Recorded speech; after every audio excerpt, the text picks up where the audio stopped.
आज की इस वीडियो में हम एक समान विद्युत क्षेत्र में स्थित किसी विद्युत द्विध्रुव पर लगने वाले बल आघूर्ण की बात करेंगे। जैसे मान लो एक द्विध्रुव है, एक सिरा पॉजिटिव है, दूसरा नेगेटिव है। इसको हम किसी एक समान विद्युत क्षेत्र में रख दें तो इसमें बल कितना लगेगा, बल आघूर्ण कितना लगेगा, तो उससे संबंधित पढ़ेंगे। तो हमारा टॉपिक है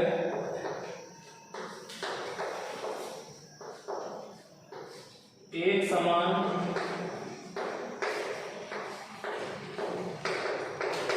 विद्युत क्षेत्र में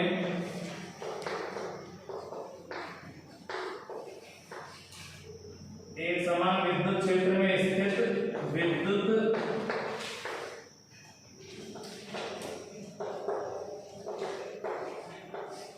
द्विध्रुव पर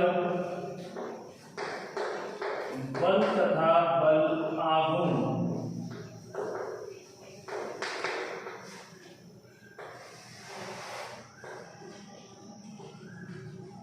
एक समान विद्युत क्षेत्र में स्थित किसी विद्युत द्विध्रुव पर कितना बल लग रहा है, कितना बल आघूर्ण लग रहा है।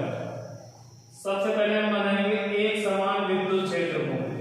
तो एक समान विद्युत क्षेत्र के लिए हम इस तरह से समांतर लाइन खींचते हैं। पिछले वीडियो में हमने पढ़ाई है एक समान विद्युत क्षेत्र को डिनोट करने के लिए इस तरह से पैरेलल लाइंस खींचेंगे और इनके बीच का गैप भी बराबर होना चाहिए। ये गैप, तो ये एक समान विद्युत क्षेत्र है और इसकी तीव्रता मान लेते हैं ई वेक्टर। इस तरह से एक तिरछा द्विध्रुव रखा हुआ है।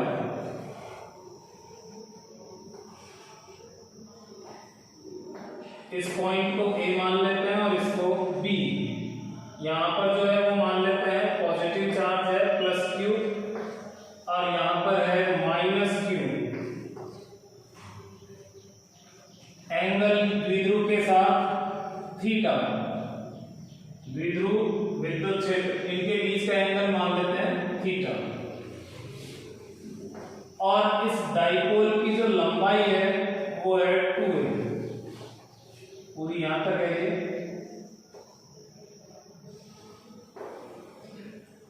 ये इसकी लेंथ होगी। ये हमें गिवन कंडीशन है, ई दिया हुआ है 2a, चार्ज, एंगल और विद्युत क्षेत्र में। जैसे हम आप इसको छोड़ोगे तो घूमेगा, चलेगा, क्या होगा इसमें, उसके लिए हम पहले देखते हैं कि इसमें क्या क्या चीजें लग रही है। अगर मान लो कोई विद्युत क्षेत्र है इस तरह से, तो इसका मतलब है कि यहां पर कोई पॉजिटिव चार्ज होगा। अगर हम एक बड़ी सी प्लेट रख दें, पॉजिटिव प्लेट, तो प्लस यहां से प्लस से विद्युत क्षेत्र निकलता है और इधर एक बड़ी सी नेगेटिव प्लेट रख दें तो विद्युत क्षेत्र इसमें एंटर कर जाएगा। तो इस तरह से एक समान विद्युत क्षेत्र उत्पन्न हो सकता है। तो एक समान विद्युत क्षेत्र उत्पन्न करने के लिए दो प्लेटों के बीच को समांतर रख देंगे, पैरेलल रख देंगे, एक में पॉजिटिव दूसरे में नेगेटिव। और जो ये विद्युत क्षेत्र है ये हमेशा पॉजिटिव से नेगेटिव जाएगा। अब अगर आप यहां पर एक द्विध्रुव रखते हो, ये पॉजिटिव चार्ज, ये नेगेटिव चार्ज, तो पॉजिटिव से रिपेल होगा, प्रतिकर्षित होगा, या ऐसे कहो कि इससे आकर्षित होगा, तो इस पर इधर की तरफ फोर्स लगेगा। और ये माइनस का चार्ज है, ये प्लस से आकर्षित होगा और उससे प्रतिकर्षित होगा, तो दोनों की वजह से इधर फोर्स लगेगा। तो प्लस आवेश पर इधर की तरफ बल लगेगा और माइनस पर इधर की तरफ। अब ये तो तब है जब हमने प्लेटें दिखाई है। अगर हम इन प्लेटों को हटा दें, जैसा इसमें ही बनाया हम चलो स्रोत को नहीं दिखा रहे कि विद्युत क्षेत्र कहां से आया, हमने तो केवल विद्युत क्षेत्र खींच दिया बस। अब हम कहेंगे कि जो पॉजिटिव चार्ज है उस पर जो बल लग रहा है वो विद्युत क्षेत्र की दिशा में लग रहा है। ये लाइनें जो है विद्युत क्षेत्र की दिशा को दर्शाती है। और जो माइनस आवेश है उसमें जो बल लग रहा है वो विद्युत क्षेत्र के विपरीत लगेगा, इसके अपोजिट लगेगा। तो आपको ये ध्यान रखना है कि जो पॉजिटिव चार्ज है उस पर तो फोर्स लगेगा इस साइड विद्युत क्षेत्र की दिशा में, और जो नेगेटिव चार्ज है उस पर फोर्स लगेगा विद्युत क्षेत्र के अपोजिट। तो ये दोनों फोर्स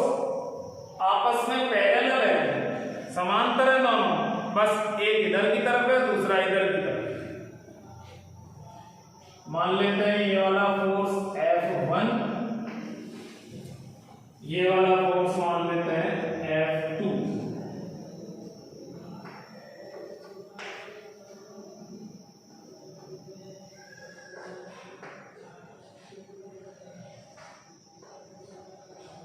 इसको हम F2 मान लेते हैं इस वाले, क्योंकि दोनों अलग अलग डायरेक्शन में है तो अलग अलग ही मान लेते हैं। इसकी वैल्यू क्या आएगी? F2 की, F1 की या F2 की। तो इसके लिए हम फॉर्मूला लेंगे ये वाला, E = F/Q। अगर कोई विद्युत क्षेत्र हमें दिया हुआ है तो विद्युत क्षेत्र का फॉर्मूला ये होता है F/Q। तो Q को इधर ले जाओ, F/QE। अगर हमें कोई विद्युत क्षेत्र दिया हुआ है E और उसमें कोई आवेश रखा है Q, तो इन दोनों को मल्टीप्लाई कर दो, उस पर लगने वाला बल आ जाएगा। तो जैसे हमें ये वाला बल निकालना है तो यहाँ लिखेंगे QE। ये पॉजिटिव है तो ये पॉजिटिव ही रहेगा, क्योंकि विद्युत क्षेत्र जिधर की तरफ है उधर ही बल है, तो इन दोनों की दिशाएं सेम है। लेकिन इसमें देखो, इसमें वैल्यू तो वही आएगी QE, लेकिन माइनस क्यों? क्योंकि विद्युत क्षेत्र जिधर है उसके विपरीत लग रहा है ये वाला बल, F2 बल, तो ये विपरीत हो जाएगा। तो चलो हम इसमें परिणामी बल देखते हैं, नेट फोर्स देखते हैं कितना लगा है।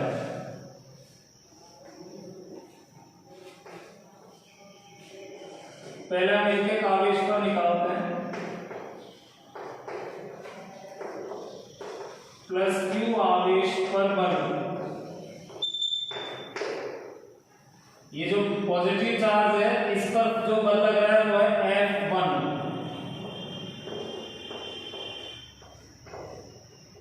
और इसकी वैल्यू है QE। ये तो वो तो मैंने बता ही दिया कहां से आया मान, और डायरेक्शन चित्र में शो है। इसी तरह से -Q आवेश पर बल,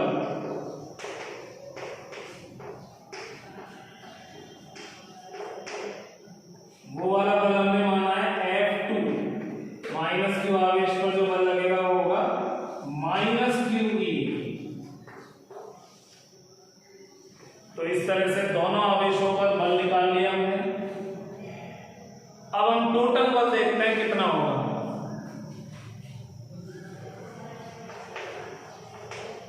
द्विध्रुव पर नेट बल कह दो, परिणामी बल कह दो या कुल बल कह दो, एक ही बात है।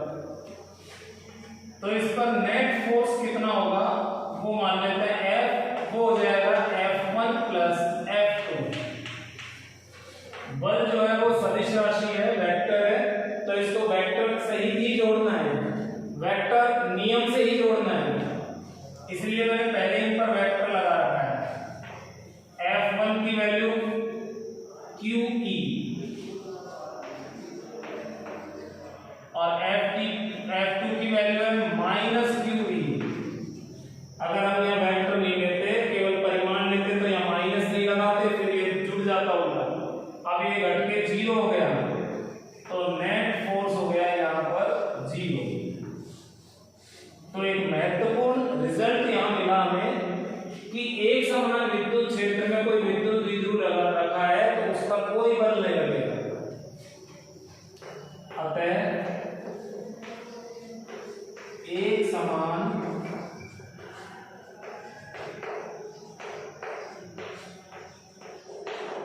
समान विद्युत क्षेत्र में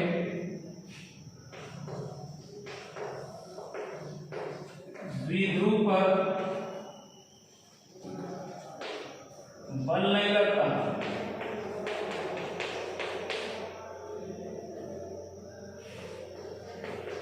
जिससे यह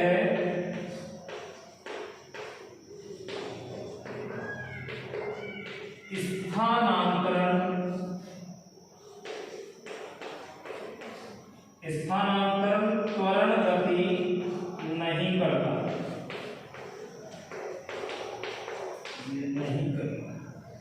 ये हमने रिजल्ट है जिसको प्रूफ किया है कि एक समान विद्युत क्षेत्र में टोटल फोर्स 0 होगा। जब बल 0 है तो कोई त्वरण नहीं है, क्योंकि फॉर्मूला है F = ma। जब बल ही नहीं है तो कोई त्वरण ही नहीं है, एक्सीलरेशन नहीं है।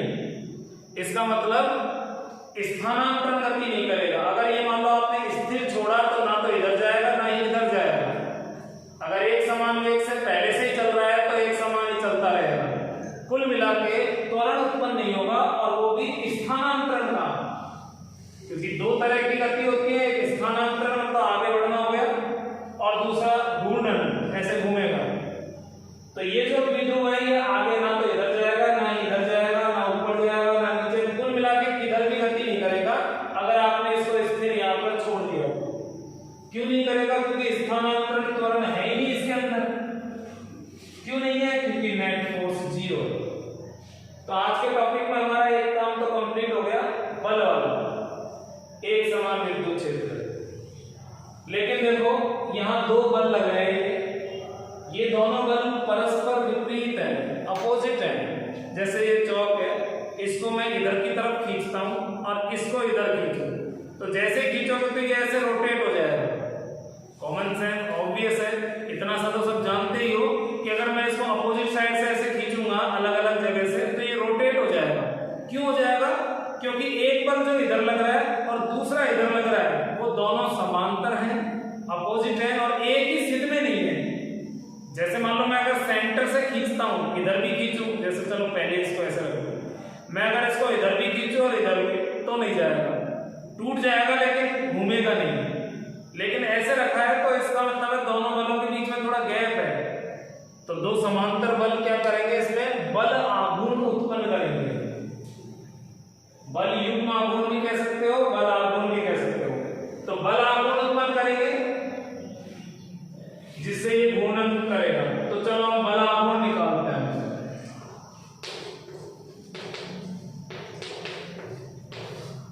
बल आघूर्ण को टॉ से डिनोट करते हैं, ये टॉ है ये।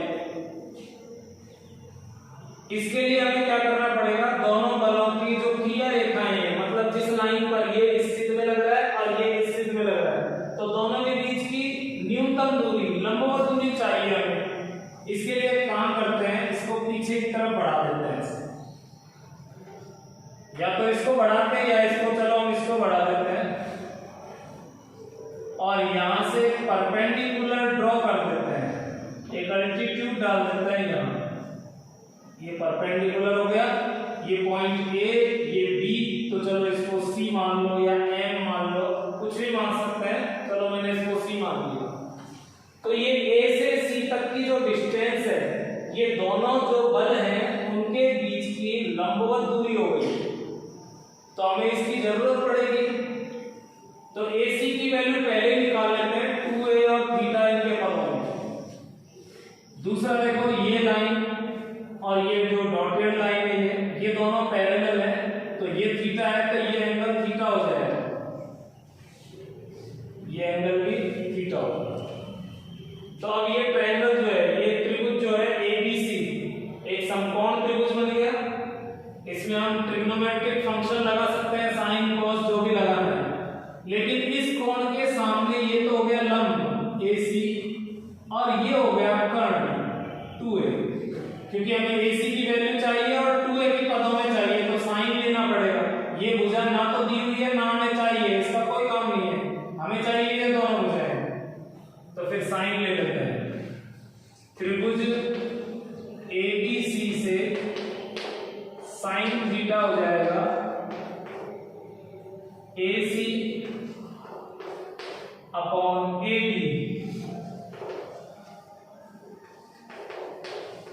चलो वैल्यू रख देते हैं।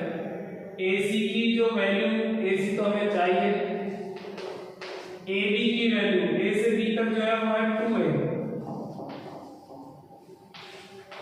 तो AC इक्वल टू हो जाएगा 2a sine theta. This is equation 3। 1 2 ये हो गया, टॉपिक एक ही चल रहा है। तो ये हो गया AC का मान A के पदों में और थीटा के पदों में। अब हम निकालेंगे बल आघूर्ण। बल आघूर्ण यानी कि टॉ। बल आघूर्ण का जो बेसिक फॉर्मूला है वो ये है कि जब इस तरह से दो बल लग रहे हो परस्पर विपरीत और समांतर, उनमें से कोई सा भी बल ले सकते हो। परिमाण लेना है हमें, यहाँ पर हम परिमाण निकाल रहे हैं, तो F1 ले लो चाहे F2, परिमाण तो दोनों के बराबर है QE, प्लस माइनस तो दिशा की वजह से है। तो बल आघूर्ण का सूत्र होता है दो समांतर बलों में से कोई सा भी एक बल और दोनों बलों के मध्य की लंबवत दूरी यानी कि ये AC। तो ये AC इसीलिए निकाली थी कि यहां पर हम रख सकें। अब वैल्यू रख देते हैं F1 की जगह QE, यहां भी है मैग्नीट्यूड चाहिए QE और AC की वैल्यू हो गई 2A sin थीटा। तो इक्वल टू हो जाएगा Q इंटू 2A। Q और 2A एक साथ ले लिया मैंने, मल्टीप्लाई में जो है E sin theta. Q into 2A को हम P लिख सकते हैं जैसे पहले भी यूज किया है P, और ये E और ये sin थीटा। ये हो गया बल आघूर्ण का फॉर्मूला। एक तो ये द्विध्रुव के द्विध्रुव आघूर्ण पर डिपेंड करता है, मतलब द्विध्रुव का आवेश और लंबाई कितनी है। दूसरा एक समान जो विद्युत क्षेत्र है वो कितना प्रबल है, और तीसरा पोजीशन पर कितने एंगल पर रखा हुआ है इस पर डिपेंड करता है। अच्छा, इसको वेक्टर फॉर्म में कैसे लिखेंगे? सदिश रूप में, क्योंकि टॉ जो है वो भी वेक्टर है। इसको लिखेंगे P क्रॉस E।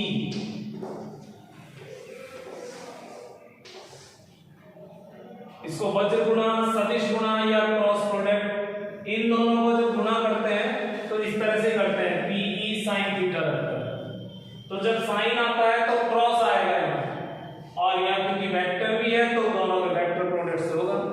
तो ये वेक्टर के कॉन्सेप्ट में आप जानते ही हो कि जब साइन आता है और वेक्टर आना होता है तो वज्र गुणा होता है। तो ये फॉर्मूले हो गए एक समान विद्युत क्षेत्र में रखे किसी विद्युत द्विध्रुव पर लगने वाले बल आघूर्ण के लिए। तो ये कंप्लीट हो गया डेरिवेशन। इसमें यहां तक तो हो गया बल के बारे में और यहां तक हो गया बल आघूर्ण के बारे में।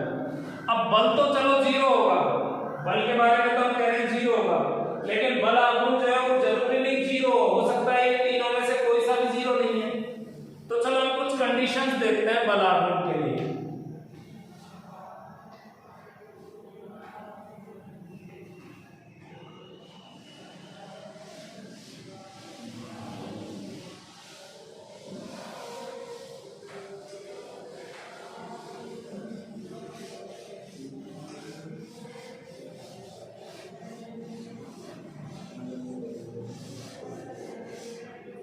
चलो कुछ कंडीशन देखते हैं।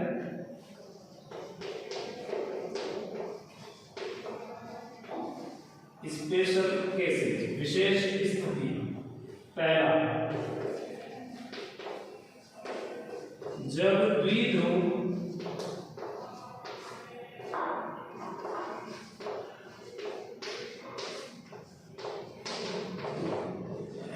विद्युत क्षेत्र के अनुदिश रहता है।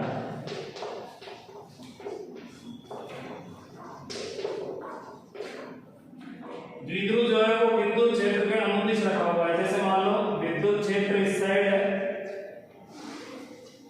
और द्विध्रुव मान लो इसी लाइन पर रखा है, ऐसे ये पॉजिटिव और ये नेगेटिव। तो द्विध्रुव आघूर्ण तो हो गया इस साइड और विद्युत क्षेत्र हो गया इस साइड। तो द्विध्रुव इसकी दिशा में तब कहलाएगा जब पॉजिटिव इधर की तरफ है, नेगेटिव इधर, क्योंकि द्विध्रुव आघूर्ण माइनस से पॉजिटिव होगा। तो इस कंडीशन में द्विध्रुव आघूर्ण और क्षेत्र दोनों समांतर हो गए, तो इस स्थिति में एंगल हो जाएगा जीरो। तो टॉ बराबर होगा PE sin थीटा फॉर्मूला से।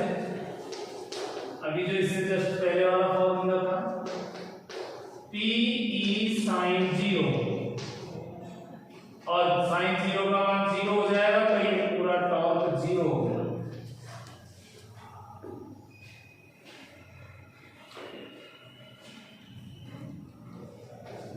दूसरी स्थिति। अभी यहाँ पर एक लाइन छोड़ी हुई है मैंने, मुझे कुछ रिजल्ट और लिखने हैं तो दोनों की तुलना करके लिखेंगे। जब द्विध्रुव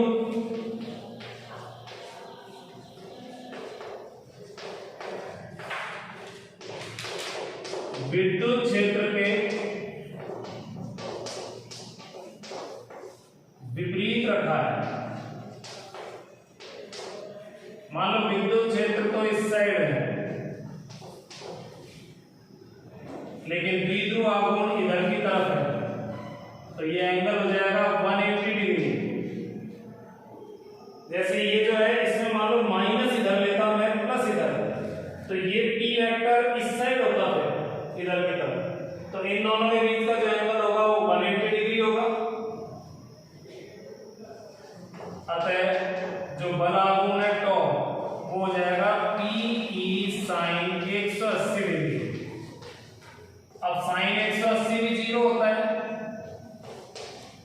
तो ये तो फिर से भी 0 आ गए। तो इन दोनों स्थितियों में बल आघूर्ण 0 आता है। जब बल आघूर्ण 0 होता है तो उस अवस्था को कहते हैं संतुलन अवस्था। तो ये वाली जो अवस्था है वो है संतुलन, साम्य।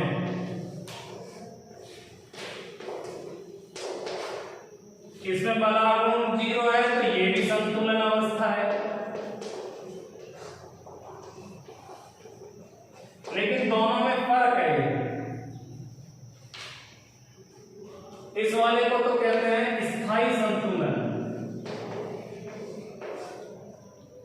और इसको कहते हैं अस्थायी संतुलन।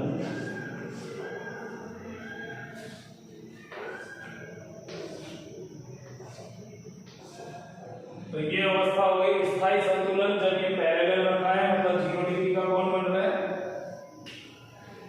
और जब 180 बनता है तो अस्थायी। स्थायी अस्थायी के कॉन्सेप्ट को एक तो स्थितिज ऊर्जा से समझते हैं और दूसरा तरीका और है वो मैं अभी बताता हूं। एक कंडीशन और देखिए,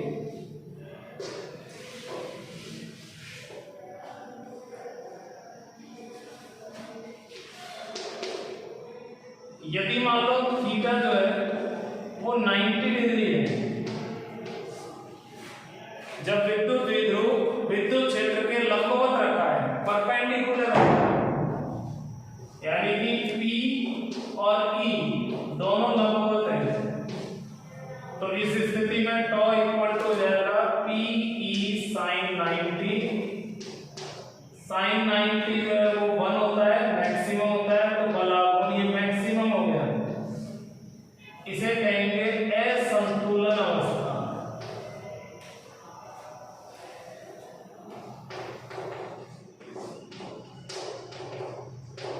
ये वाली जो अवस्था है वो है असंतुलन की।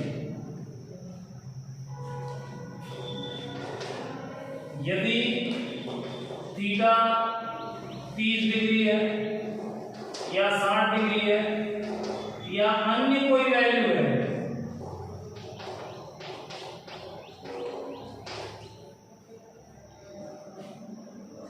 यदि थीटा का मान लो ना तो 90 है, ना ही 0, ना ही 180, इन तीनों के अलावा कोई सी भी वैल्यू है, तो टॉ का मान PE sin थीटा से सॉल्व करने पर आ जाएगा। कुल मिला के यहां टॉ 0 नहीं होगा, अतः यह भी असंतुलन अवस्था होगी।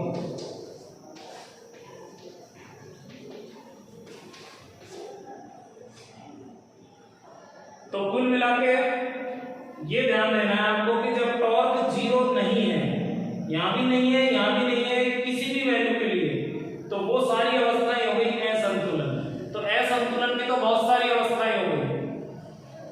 हालांकि यहां टॉ का मान मैक्सिमम है, तो ये ना सोचे कि मैक्सिमम होने पर ही ये असंतुलन होगा, नहीं। असंतुलन के लिए वैल्यू कुछ और भी हो सकती है, बस नॉन जीरो वैल्यू होनी चाहिए, 0 नहीं होना चाहिए। तो ये हो गया असंतुलन। संतुलन अवस्था के लिए बल आघूर्ण 0 होना चाहिए। अब संतुलन दो तरह के हैं यहाँ, इनमें क्या फर्क है? स्थायी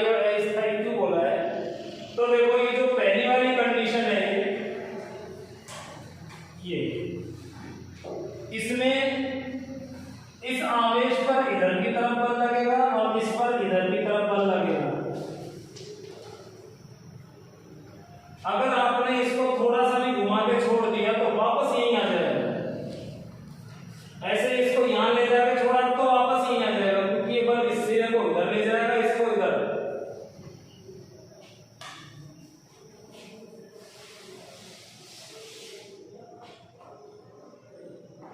अगर मान लो हमने इस द्विध्रुव को ऐसे रखा होता, ये प्लस ये माइनस, तो ये बल इधर लगता और एक बल इधर, तो ये वापस अलाइन हो जाता, समांतर हो जाता। तो ये वाली अवस्था जो है, मान लो ये पॉजिटिव इधर है और नेगेटिव इधर है, तो पॉजिटिव वाला तो इस साइड खींच रहा है, मान लो मैं इधर की तरफ खींच रहा हूं इसे, और ये इधर खींच रहा है। जैसे मान लो यहाँ पर हम एक रबर बैंड बांध के इधर खींच के बांध दें और एक सिरे को यहाँ बांध दें, और इसको आप थोड़ा सा ऐसे डिस्टर्ब करके छोड़ो तो वापस वहीं आ जाएगा। झटके से नहीं रुकेगा, थोड़ा आगे जाएगा, इस तरह से वाइब्रेशन करके आएगा। जैसे इसको छोड़ोगे तो ये वाइब्रेशन करता हुआ आके रुक जाएगा। अगर आपने इसको नीचे डिस्टर्ब किया तो भी यहीं आएगा, ऊपर की तरफ डिस्टर्ब किया तो भी यहीं आएगा। तो ये अवस्था ऐसी अवस्था है जिसमें वो रहना ही चाहता है, आप उसको डिस्टर्ब करोगे तो फिर वहीं आ जाएगा। इसलिए बोला है इसको स्थायी संतुलन, यानी इस वाली कंडीशन के इर्द गिर्द दोलन होती है जब थीटा 0 होता है। तो इस कंडीशन में थोड़ा सा भी डिस्टर्ब करो वापस वहीं आ जाएगा, इसलिए इसको कहते हैं स्थायी संतुलन। अस्थायी वाले में क्या है? अस्थायी में क्या है, जैसे ये पॉजिटिव है, इसको हम अपोजिट साइड ले गए इधर। अब मान लो पॉजिटिव इधर है, तो पॉजिटिव पर इधर से धक्का लगेगा, क्योंकि फोर्स तो इधर ही लगेगा पॉजिटिव पर। तो पॉजिटिव पर यानी इस वाले सिरे पर इधर की तरफ फोर्स है और इस पर इधर फोर्स है, यानी इस बार ये दोनों तरफ से दब रहा है, तो बिल्कुल सीधा रहेगा, तब तो ये बैलेंस है। लेकिन थोड़ा भी तिरछा हो गया तो पूरा पलट जाएगा ये। अगर आप इसको ऐसे दबा के रखो और इसको थोड़ा भी डिस्टर्ब करने की कोशिश करो तो पूरा पलट जाएगा। जैसे मान लो मैं यहाँ पर एक स्प्रिंग लगा दूं थोड़ी दबा के, एक स्प्रिंग यहाँ पे लगा देता हूँ दबा के, तो दोनों तरफ से प्रेस हो गया, सेंटर में रहेगा जब तक तो संतुलित है, वो रुका हुआ है, लेकिन थोड़ा भी डिस्टर्ब हो गया तो वो पलट जाएगा। इसलिए इसको बोला है अस्थायी संतुलन। बाकी सारी स्थितियां असंतुलन होती है। संतुलन वैसे 3 तरह के होते हैं, एक उदासीन और होता है। तो मैं एक और उदाहरण देकर समझाता हूँ इस बात।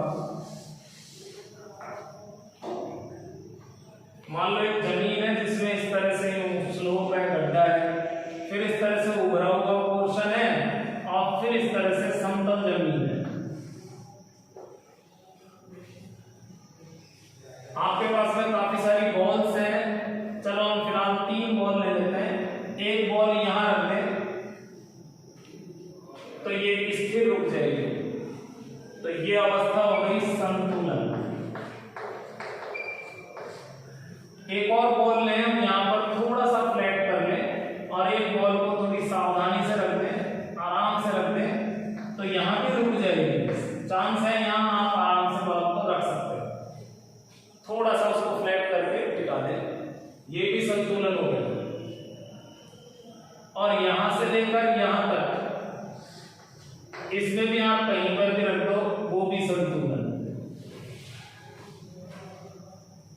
इसके अलावा अगर आप यहां कहीं पर बॉल को रखोगे, इससे लेकर इसके बीच में जो सारी अवस्थाएं, कहीं भी बॉल को छोड़ो, वो छोड़ते इधर की तरफ आ जाएगी, ये असंतुलन। ऐसे ये भी असंतुलन, ऐसे ये वाला भी असंतुलन। तो असंतुलन की तो बहुत सारी स्थितियां हो गई, काफी सारी पोजीशन हो गई असंतुलन के लिए। लेकिन संतुलन के लिए यहां से लेकर यहां तक केवल 2 ही पॉइंट है बस। अगर आपने ये भी संतुलन, यदि आपने इसको थोड़ा डिस्टर्ब किया, यहां से ले जाके यहां रख दिया और छोड़ दिया, तो वापस यही आएगा, इस तरह से दोलन करेगा, ये जाके दोलन करने लग जाएगा, चाहे इधर ले जाके छोड़ दो। इसलिए इसको कहते हैं स्थायी संतुलन। स्थायी संतुलन में वो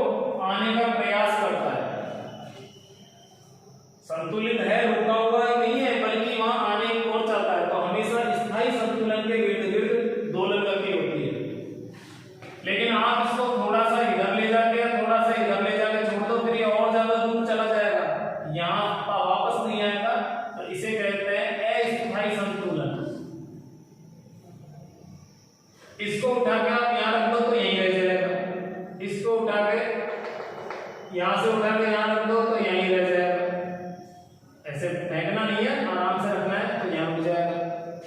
तो ये एक ऐसा बिंदु है कि इसके इर्द गिर्द अगर उठा के रख दोगे तो वहां रुका रहेगा, ना तो जाने की कोशिश करेगा यहाँ से, ना ही आने की कोशिश करेगा। तो ये वाला है उदासीन संतुलन। इसमें उदासीन संतुलन बनाना है तो विद्युत क्षेत्र हटा दो, ये ऐसे छोड़ दो, ऐसे छोड़ दो, कैसे छोड़ दो,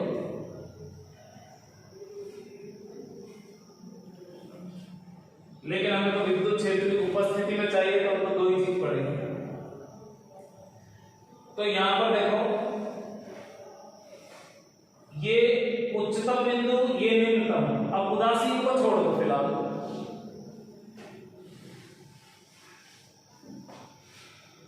उच्चतम और निम्नतम इन दोनों में जो स्थितिज ऊर्जा है यहां न्यूनतम होगी,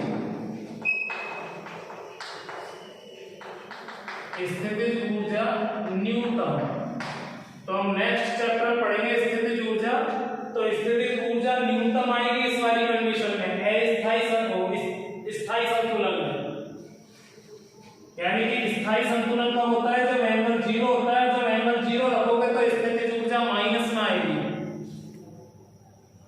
और मैक्सिमम वाली पॉजिटिव होगी, वो अस्थायी संतुलन वाली कंडीशन है। तो ऐसे भी याद रख सकते हो कि जहां स्थितिज ऊर्जा न्यूनतम वो स्थायी संतुलन, जहां अधिकतम वो अस्थायी संतुलन, और बीच की कोई वैल्यू है वो सारी असंतुलन अवस्था में आएगी।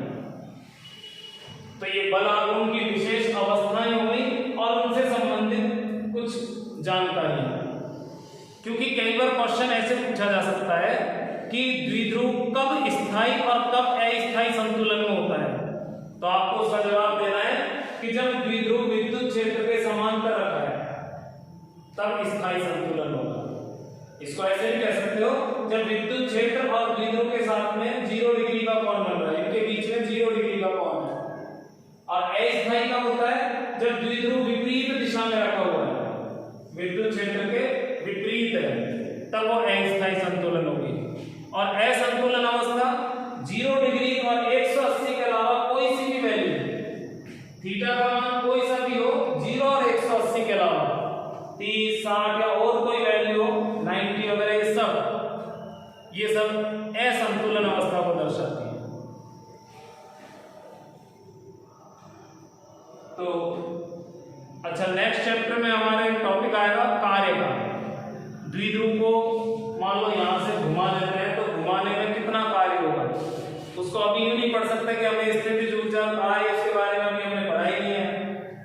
तो उसमें न्यूमेरिकल ऐसे बनता है कि द्विध्रुव को स्थायी संतुलन से अस्थायी संतुलन तक घुमाने में कितना कार्य करना पड़ेगा। तो स्थायी संतुलन मतलब 0 डिग्री और अस्थायी संतुलन मतलब 180 डिग्री। तो वहां दो एंगल चाहिए होते हैं, तो उसका मतलब हो गया 0 से 180। तो स्थायी से अस्थायी घुमाने में कितना कार्य होगा, इस पर आधारित अगर कोई न्यूमेरिकल आएगा तो डायरेक्ट इस फॉर्मूले पर बेस्ड आएगा। जैसे मान लो एक द्विध्रुव है, द्विध्रुव का आवेश दे दिया मान लो 5 माइक्रोकूलम, द्विध्रुव की लंबाई दे दी मान लो 10 नैनोमीटर, और विद्युत क्षेत्र का मान दे दिया मान लो 10⁻⁻⁴ न्यूटन पर कूलम। और आपसे कह दिया जाए कि द्विध्रुव जो है वो विद्युत क्षेत्र के साथ थीटा 30 डिग्री पर रखा हुआ है। तो इतनी चीजें दे दे, या तो इन दोनों को ना दे और डायरेक्ट द्विध्रुव आघूर्ण दे दे, पी का मान दे दे।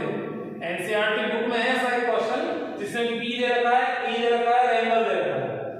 लेकिन अगर मान लो आपको ये दोनों अलग अलग दे दे तो आपको पहले पी निकालना पड़ेगा। तो अगर आपको ये वैल्यू दी है, मान लो किसी द्विध्रुव का आवेश है 5 माइक्रोकूलम, तो इसको पहले कूलम में बदलेंगे, तो -6 कूलम, माइक्रो को हटाएंगे -6।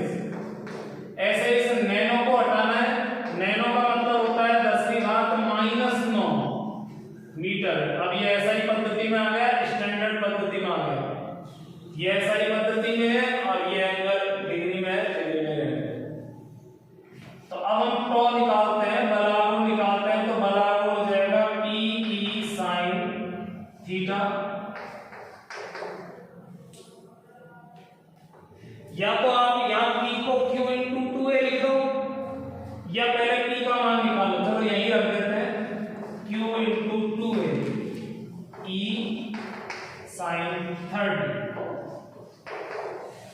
P डायरेक्ट दिया होता तब तो ठीक है, लेकिन डायरेक्ट नहीं दिया है तो इस तरह से खोल लेंगे। अब जो Q है उसकी वैल्यू है 5 गुना 10 की घात माइनस 6 2a। द्विध्रुव की जो लंबाई है वो कंप्लीट 2a है, ऐसा ना करें कि एक ही जगह इसको ले लें, वो पूरे का मान है। तो इस पूरे का मान ये है 10 गुना 10 की घात माइनस 9 E 10 की घात माइनस 4 और साइन 30। तो ये हो जाएगा 5। अब देखो 10 की घात माइनस 6 माइनस 9 माइनस 15 हो गई, या माइनस 4 माइनस 19 हो गई, लेकिन 10 की घात प्लस 1 और है तो माइनस 18। तो जितनी भी 10 की घातें हैं 10 है, उनको सबको एक साथ ले लिया। साइन 30 होता है 1/2, तो इससे इसको डिवाइड कर दो। 2.5 into 10 to the power minus 80।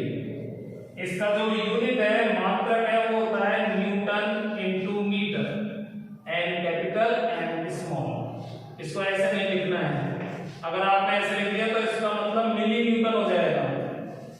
या तो एन को थोड़ा गैप देके लिखो, नहीं तो सबसे सही है एन पहले लिख दो। तो ये हो गया टॉर्क। तो ये एग्जांपल हो गया। इस तरह का एग्जांपल आपके एनसीईआरटी में है, थोड़ी संख्या वगैरह अलग होगी तो आप बिल्कुल इजी है, फॉर्मूला बेस्ड है।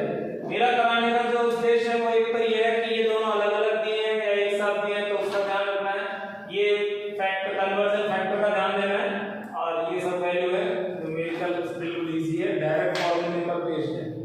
तो आज के इस वीडियो में ये टॉपिक कंप्लीट हो गया कि एक समान विद्युत क्षेत्र है कोई, और उसमें कोई विद्युत द्विध्रुव रखा हुआ है, तो उस विद्युत द्विध्रुव पर कितना कितना बल लग रहा है, टोटल कितना बल लग रहा है, और उस पे बलाघूर्ण लग रहा है तो वो बलाघूर्ण कितना है, बलाघूर्ण की क्या क्या कंडीशंस है, किस एंगल पर कोई स्पेशल कंडीशन है, स्थायी संतुलन है, स्थायी संतुलन, और उस पर रिलेटेड। तो आज की इस वीडियो में इतना ही पढ़ेंगे। Thank you.